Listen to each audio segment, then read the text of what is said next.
A man was laughed out of a county auction for paying $3 for a cabin nobody wanted, a cabin the whole town of Sierra Blanca, Durango, had written off as a ruin not worth the wood it was built from. He had no money left after that $3. He had no family nearby, no reputation in that valley, and no plan beyond the 4 crumbling walls he had just purchased, until the floor gave way under his boots on the 3rd night, and what was underneath changed everything he thought he knew about who he was. Welcome. If you believe that the things we are meant to have a way of finding us even when we stop looking, subscribe to our channel and turn on the bell so you don't miss a single story. Comment below and tell us where you're watching from tonight. This is the story of Marcos Villanueva, a wooden box, and the tunnel that had been waiting 40 years for someone stubborn enough to go in. Marcos was 34 years old and had the face of a man who had been through something he didn't talk about. He had come to Sierra Blanca from Phoenix 8 months earlier, after the restaurant he'd spent 6 years building with his ex-wife was dissolved in a divorce settlement that left him with a truck, a duffel bag, and a number in his bank account he didn't like to think about. He wasn't a man given to self-pity. His grandfather Eusebio had raised him too hard for that. But he was a man who had run out of ideas in a city that moved too fast, and so he had driven south into Durango because his grandfather had once told him that the Sierra had a way of being honest with people when everything else had stopped being. He had not planned on the auction. The county land office held it on a Tuesday morning in the parking lot of the municipal building, and Marcos had only stopped because he saw the sign and had nothing else to do that hour. 11 properties were listed, 10 of them sold normally to ranchers and developers, and one woman in a yellow blazer who seemed to know exactly what she was doing. The 11th was the cabin on the old Villanueva Mill Road. The auctioneer described it as a single-room structure of uncertain date. No electricity, no running water, no recorded deed history after 1987, sitting on half a hectare of rocky hillside with a seasonal creek and no road access except a dirt path that washed out every rainy season. Estimated value, non-existent. Opening bid, $5. Nobody moved. Marcos raised his hand. He didn't know why, exactly. Later he would try to explain it and fail. The name on the road sign, Villanueva Mill Road, had snagged something in the back of his memory like a nail-catching cloth. His grandfather's last name. A road in a valley his grandfather had never once mentioned. The woman in the yellow blazer turned and looked at him. Then she looked away. $3, Marcos said. Because 5 felt like more than he wanted to commit, the auctioneer blinked. $3 is below opening bid, sir. Is there another offer? Silence. $3, the auctioneer said, and hit the podium. Sold. The laughter started before he finished signing the transfer paper. Not cruel laughter, or not entirely, more the laughter of people who had decided before he opened his mouth that he was someone who didn't know better. A man in a rancher's hat said something to the man beside him, and they both shook their heads. The woman in the yellow blazer watched him with an expression he couldn't read, but didn't like.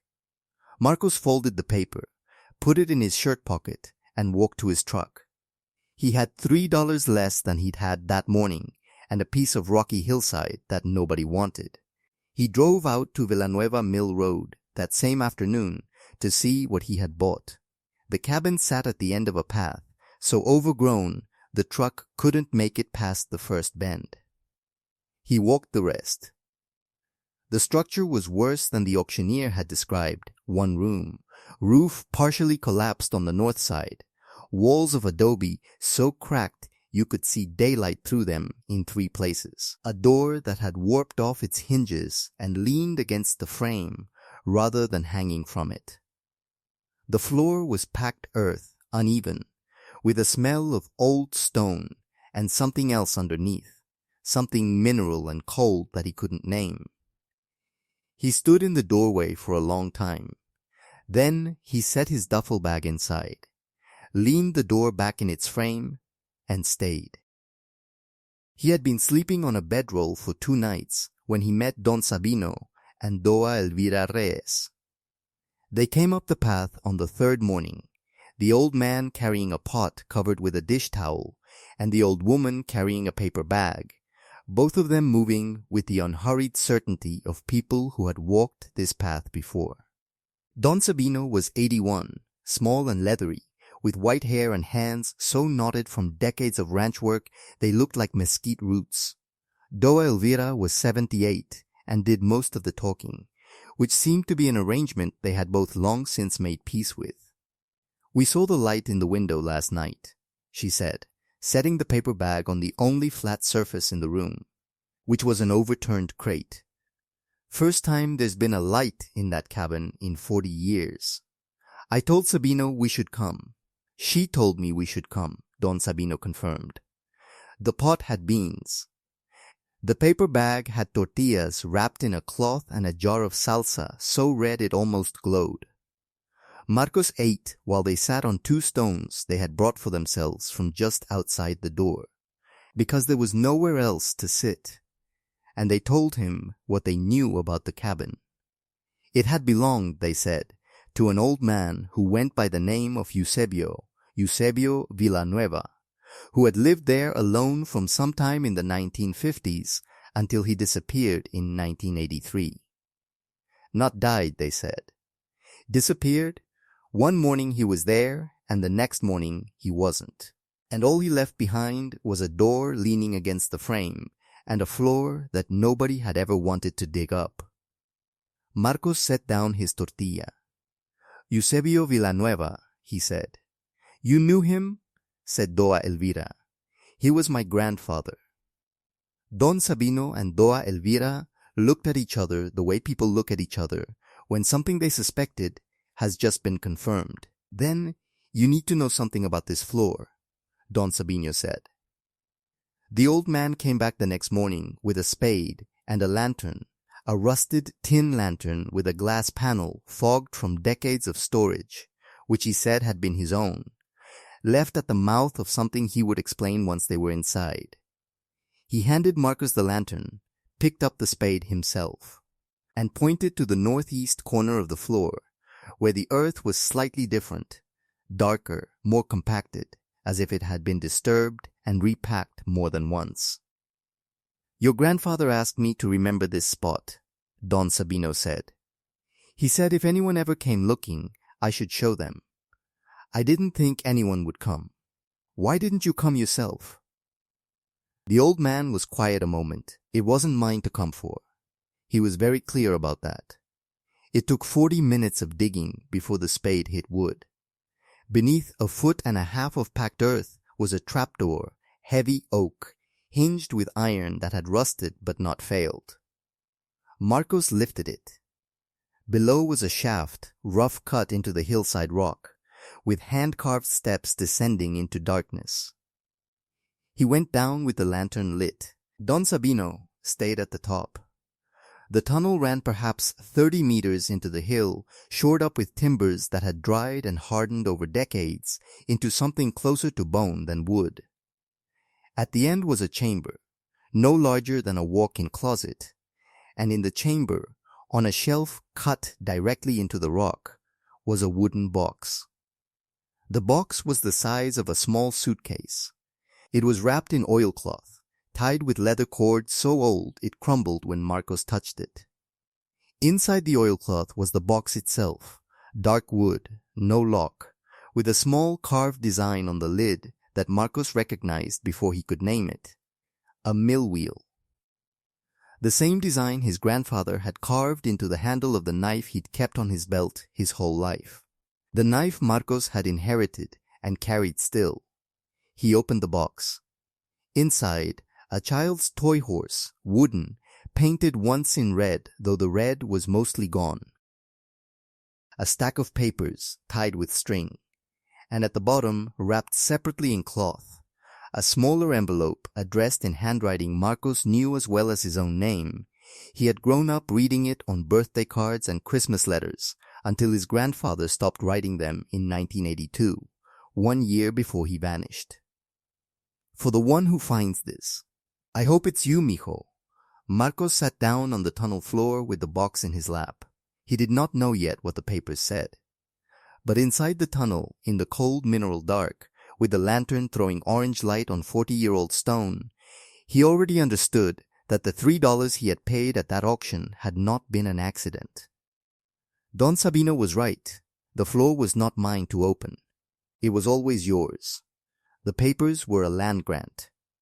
Original, stamped, dated 1951, issued by the state of Durango to one Eusebio Villanueva Cardenas, covering the half-hectare of the cabin and 42 additional hectares of Sierra hillside running north and west of the Mill Road, including the hillside the county had begun permitting, just 6 months earlier, to a development company called Grupo Altavista for a projected resort complex. Marcos sat with the papers at Don Sabino and Doa Elvira's kitchen table, while Doa Elvira made coffee and Don Sabino found his reading glasses, and the two of them read every page twice. The letter from his grandfather explained the rest.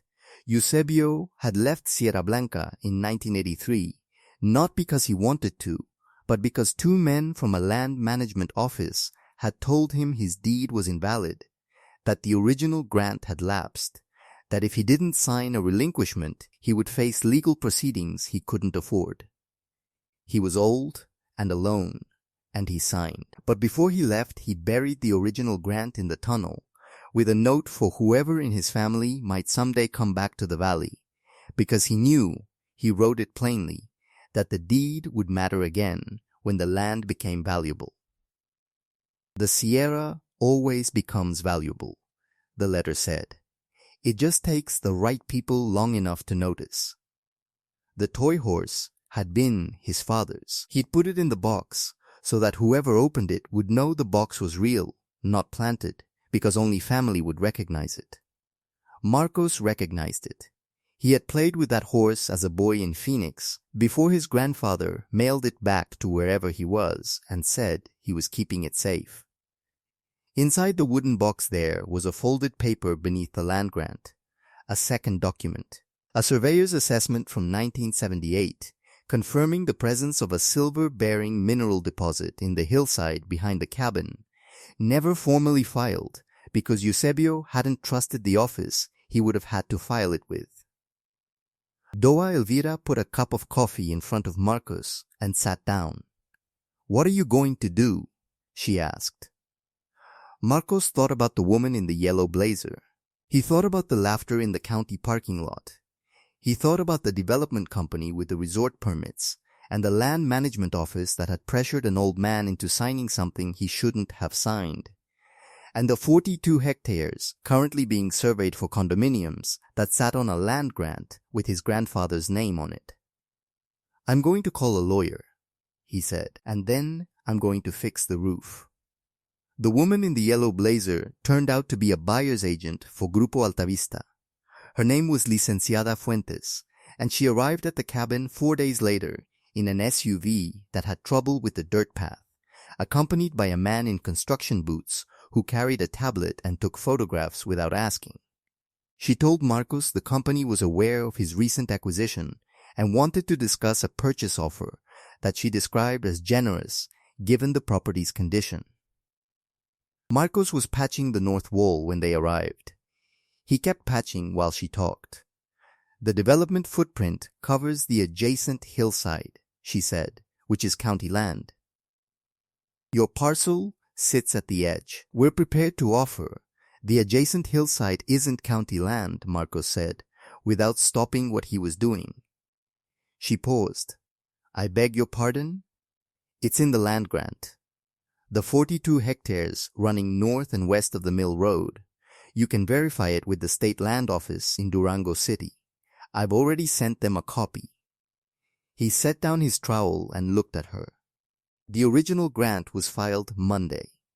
My lawyer says the development permits are on hold pending review." The man with the tablet stopped taking photographs. Licenciada Fuentes recalibrated, visibly, the way people do when something they assumed was settled turns out not to be. She said the company would need to examine the documents. She said there were legal processes. She said that a grant from 1951 would need to be authenticated. I know, Marcos said. My grandfather made sure it would hold up. He was a patient man. She left without making an offer. The man in construction boots looked back once at the cabin as they walked to the SUV. Marcos watched him look. Then he picked up his trowel and went back to the wall. Don Sabino, who had been sitting on a stone at the edge of the path watching all of it with his hat in his hands, and the expression of a man watching something he had waited a long time to see, said nothing until the SUV was gone. Then he said, "Your grandfather would have smiled at that." I know, Marcos said. He would have made a joke about it too, and I wouldn't have understood it until later. Don Sabino laughed, a short, dry sound that was the most Marcos had heard him laugh, and put his hat back on. By the following spring, the cabin had a roof. Marcos had done most of it himself, with help from Don Sabino's nephew Celestino and a young man named Arn from the village 2 kilometers down the road who turned out to know tile work and was willing to trade labor for meals. Doa Elvira supplied the meals. The north wall was replastered. The door hung true in its frame. A wood stove sat in the corner, where the floor had caved in, connected to a chimney Arn had built from river stones and old brick. The trapdoor to the tunnel was fitted with new hinges and a proper handle, and the chamber at the end had been cleaned and aired and lit with 2 battery lanterns, because Marcos had decided it would stay open. The wooden box sat on a shelf he had built above the wood stove, next to the rusted lantern Don Sabino had carried up the path that first morning. The toy horse stood in front of the box, visible from the door. The land dispute was still working through the state system, as land disputes do, with the patient slowness of things that are going to resolve correctly but need time to do it. The Grupo Altavista permits remained on hold. The county surveyor had come twice. Marcos's lawyer, a woman from Durango City, who had taken the case on contingency because she said she had been waiting for exactly this kind of document to appear, said it was going well. In the valley below, the people of Sierra Blanca had begun to say his name differently, not with the laughter of the auction parking lot, with a different quality of attention, the way a place acknowledges someone who turned out to belong there. Doa Elvira had introduced him to her granddaughter at a Sunday gathering on the Reyes patio, and the granddaughter had introduced him to her cousin, and the cousin worked at the municipal land office and had been the one to walk his documents to the right desk himself, because some things in a small valley still move on the strength of who vouches for you. On a Sunday afternoon in April, with the door of the cabin open and the wood stove warm, and the smell of Doa Elvira's beans coming up the path ahead of her, Marcos took the toy horse down from the shelf and turned it over in his hands. The red paint was almost entirely gone. The carved legs were worn smooth. It was a small thing, and old, and worth nothing to anyone who didn't know what it meant. He set it back in front of the box. Sometimes the true home is not the place we planned, not the place we were born into, and not the place anyone else would have chosen for us. It is the place that held our name in the ground and waited, without apology, until we were ready to hear it called.